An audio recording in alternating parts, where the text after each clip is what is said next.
Hello' everyone, নমস্কাৰ। আশা কৰোঁ সকলো ভালে আছে, ময়ো ভালে আছোঁ। এক্সাৰচাইজ বাৰৰ ওপৰত দুষাৰ কথা ক'ব লৈছোঁ। বহুতে প্ৰশ্ন কৰে যে বাইদেউ এদিনত ক্লাছটো সম্ভৱ হয়নে আৰু এদিনত পাৰিমনে আমি শিকিলে?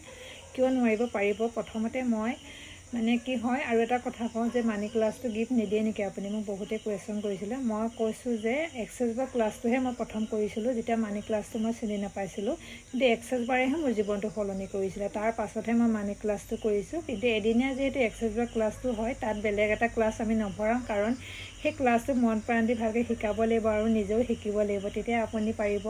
4-5 বাৰ প্ৰেক্টিছ কৰাৰ পিছত আপুনি যদি ডাউট থাকে, সেই ডাউটখিনি আকৌ ক্লিয়াৰ কৰি দিওঁ। ভালকৈ ধৰক প্ৰেক্টিছটো হৈছে নে চাই দিওঁ। তাত আকৌ বেলেগ এটা যদি সোমোৱাই দিওঁ, খেলি মেলি হৈ যাব। এইটোৱে আপুনি বুজিবনে, সেইটোৱে বুজিব। সেইকাৰণে মই এটা ক্লাছে ৰাখোঁ, ভালকৈ শিকাওঁ, যাতে মোৰ বিশ্বাস আগুৱাই যাওক আৰু মানুহগৰাকীও ভাল হওক। কাৰণ এটা এমাউণ্ট দি শিকে, সেই ক্লাছটো ভাল হ'ব লাগিব, নহয় জানো?